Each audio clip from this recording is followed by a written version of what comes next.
everyone. Welcome to Activate and to this Activate talk, choosing semantic vector search for your business. Introducing myself, my name is William Tseng, Director of Solutions Engineering at Luicdworks. Been involved in all sorts of search and discovery for the past 15 years, all kinds of use cases, all kinds of architecture, sales, etc. Um, you know, really excited today to talk about semantic vector search and semantic vector relevancy, how they've been maturing over the past few years, how you can use them to solve different search relevancy challenges, right? And hopefully give you guys a starting point in terms of how we can take advantage of a new but quickly maturing technology in the market for search. Now, if you're a technical developer and you're interested in this topic, you actually might find some benefit from this talk. However, this is more of a high-level business talk, and if you're looking for more of a technical talk track, I highly encourage you to go look at a lot of different presentations that Activate from Luicdworks, whether it's this year or prior, from our partners at Grid Dynamics, who have done a lot of talks on this particular topic, as well as the Haystack conference that just happened in the EU, and all of these things delve into the technical aspects of this topic specifically. Now, today's conversation is definitely more at a high level, right? And how, as a business, we should be considering evaluating our current and future business needs as it may pertain to a new recall and ranking mechanism within what we would consider a vector-based relevancy application. So, what's the hype here? Right? Whether we understand search engines as indexes, as databases, now vectors, other types of storage mechanisms, right, that people might associate search engines to, right? Search engines, at the end of the day, are responsible for two primary things, right? One is obviously being able to index content, right? And then two, which is a combination of being able to recall content, right, and rank content based off of how the user searches on it, right? Today, you'll hear me reference the two types of matching, right? One is lexical, right, which most search engines utilize today, and that means just simply matching by words or keywords or vocabulary. And the second is semantic, right, which refers to the meaning of words, right, or the logic behind a user query. So what makes something like a vector database, which doesn't really sound like a search engine, right? We should really consider it maybe like a vector-based relevancy, right? What makes it interesting over some of the other maybe semantic methods that have been prevalent over the past few years, such as ontologies and knowledge graphs, right, is that this entire ecosystem is actually designed as a recall and ranking engine natively, right? So it's more than just a database, right? You can consider the index in and of itself is semantic, and it's designed for relevancy based off of the meaning of the query. Now, before we talk about what's possible tomorrow with something like a vector database or a vector relevancy application, let's focus on what's been prevailing actually in the present, right? Which most companies right now have found a good balance between using a lexical search engine, whether that's Solr or Fusion, right? And using machine learning, what I call machine learning augmentation, right, in order to both increase the precision of your recall as well as increase the ranking of certain results. And you may take things like user behavior, other types of ontologies and knowledge graphs as part of this, right? And you're utilizing them together within your stack, right? Now, these methods have put us in a really great place, right? Which allow you to answer common calls of your customers, right? And finding that search becomes a profitable method for your business. So we've also found, obviously, with the event of cloud computing and cloud ops, right? Kubernetes, Docker, etc., that scale and stability are actually in a really good place right now as well. You can scale things up, you can scale things down, you can auto scale based off of what you need, right? So it's becoming more and more cost effective to run this for your business. With that being said, right, the current challenges today are actually still the same, right? We're still continuously always trying to solve new challenges that continuously enter the market, as well as find better ways to solve old challenges that have been pre-existing. We also have seen a demand that drives us to be more customer-centric for relevancy, right? Do you really understand what the customer is asking for?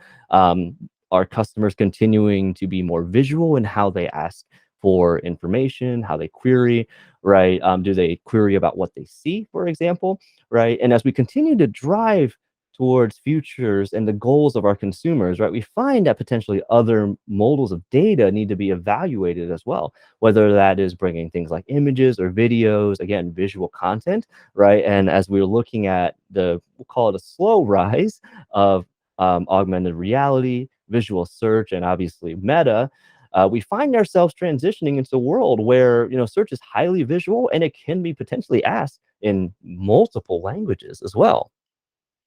So when we look at something like architecture, and again, I'm going to keep this really quick, right? What's happening today is that obviously you've got your content, you got your catalogs, right? You're going to do some machine learning augmentation, you might do some entity extraction on it, and then obviously index it. And then as the user makes a query, right, we might expand their query, we might re-rank their query, and all this data is coming from user behavior, media, metrics, etc. Right now, while this diagram itself looks pretty good, I think in reality it starts to look something like this, right? Where you've got a bunch of pieces of information and it's starting to get used everywhere, and you're not quite sure where everything's being used, but every time you have a problem, you're going to go pull from a particular data point and you're going to apply it to one of these three augmentation, expansion, re-ranking type layers. So what's triggering for improvement, right?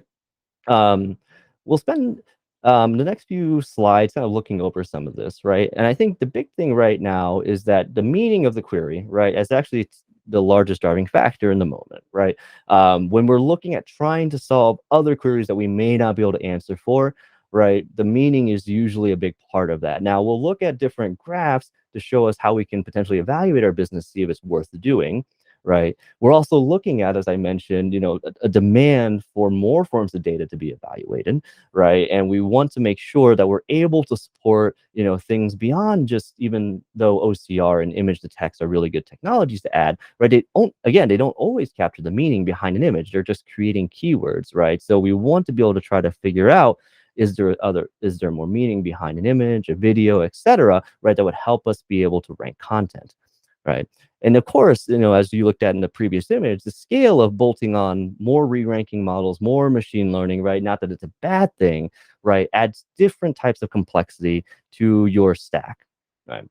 So at the end of the day, we always want to be a little bit future facing, right? And a lot of that future is starting to become more machine learning driven. And what we're going to find out is how much and how deep down this rabbit hole do we need to go. So we don't have any struggles. We don't really have any triggers. So it's not a crisis, right? So let's take a look at what we would consider a head tilt chart. And this is a great way to evaluate your relevancy and to try to figure out, for example, based off of things like your query frequency, this is how often a particular query happens, and then your distribution of those queries across the X and Y axis, right? So you're looking at your common queries and your long queries, right? This gives us essentially what we call a head tail graph, right? And what this looks like is this, right? Which you've got your head, which is your most frequently occurring queries, and these tend to be shorter, right? These tend to be concepts, and these tend to be things that people search on commonly. You've got your torso, which tends to be kind of your middle ground there, and you've got your tail, right? And again, your most common queries tend to happen in your head. In your torso, you tend to get some attributes potentially. You start to get a little bit of meaning into what the user's looking for. And the tail is where usually most of the search queries you'll see are formed in a way with vocabulary that have meaning. So as you can kind of take a look at this, you can divide this up in a way that says, based on your traffic, you've got a certain amount of traffic that happens in your head, a certain amount of traffic that happens on your torso, and a certain amount on your tail, right? And these are fictional numbers, but it starts to give you an idea potentially if you've got, let's say, 90% of your queries happen in your head and only 10% in torso tail, right? Depending on how much traffic you have, it'll determine if you make an investment. So if we take a look again at head, torso, tail, right, we can also see that your head with shorter queries that are common are actually really good for lexical matching. And then somewhere in the middle of the torso, towards the end of the tail, actually probably really good if you want to convert with something like Semantic. If you happen to be bad at all of these, right, and we hope that no one is, but again, there are companies who have struggled, whether they want to invest or don't want to invest in search, right? It's hard, it sucks, and it takes too much time to get right. It's if you can find a vector product that would be able to be turnkey, would be awesome, right? And we do actually do have a product in Luicdworks called Connected Search that does that for site search use cases. If you're good at the head and you're bad at torso and tail, right? This is actually the hardest place to be because you actually are in a place where you may not be doing enough, ML augmentation today, and that might be where you want to invest, or you are actually pretty happy with just the head and you're not sure exactly what to invest in next. So this is where I would always say, well, semantic is a great next step, and maybe going towards a vector-based relevancy hybrid is a good step. You may want to actually invest more in A/B testing, experimentation, so that you can take all of these next steps without having to break anything that you've done already in your head. And then when you're looking at folks that are good at head and torso, often they're always also pretty good at tail, right? But they also have a search investment that's paying off. It might be really complex, right? So really what you want to look at here is how do I potentially start migrating certain workloads over to maybe a semantic engine, start looking at how we solve for the tail, right? As well as other applications of it so that you continuously stay kind of more on the cutting edge.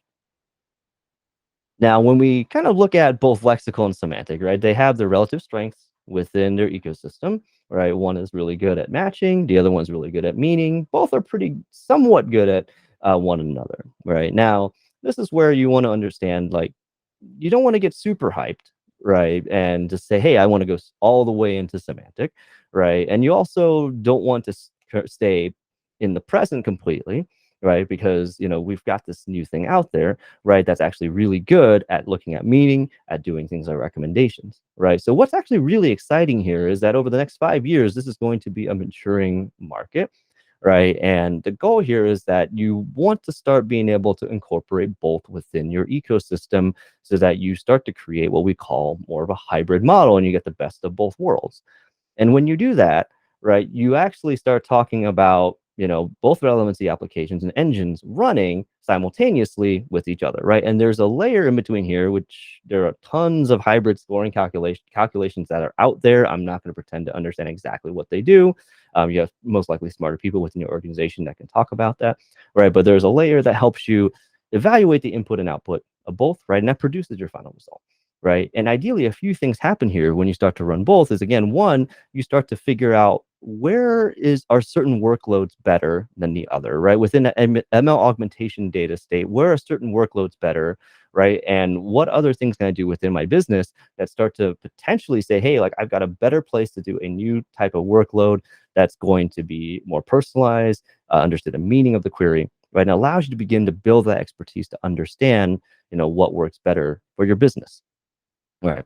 So at the end of the day, obviously moving your workloads is potentially going to be a great thing, right? Finding what works best for your business and always be experimenting, right? And just looking at what's possible, right? With something like a hybrid model that combines your current search engine with something new is going to potentially lead you to something great, right? As we move towards the future.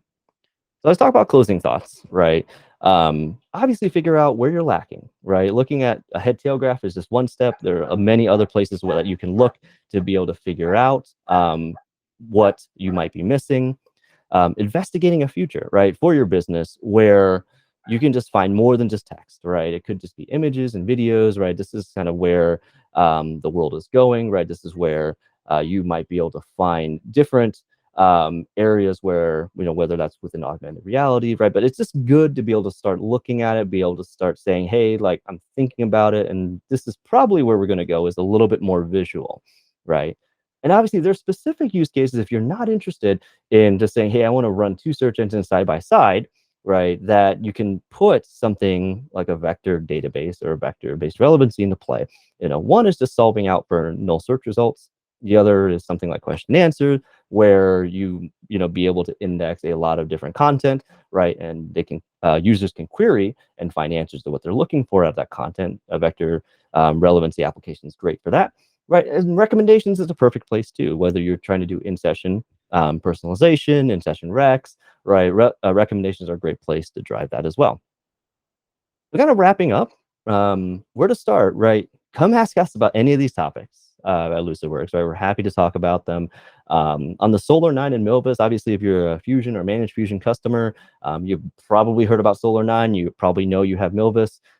We're currently in the process of evaluating Solar 9, which will have a field that can be vectorized, right, and can also play as essentially a vector-based relevancy system, right? And we're in the process of evaluating, how that's going to perform over something like Milvus, which is a vector database.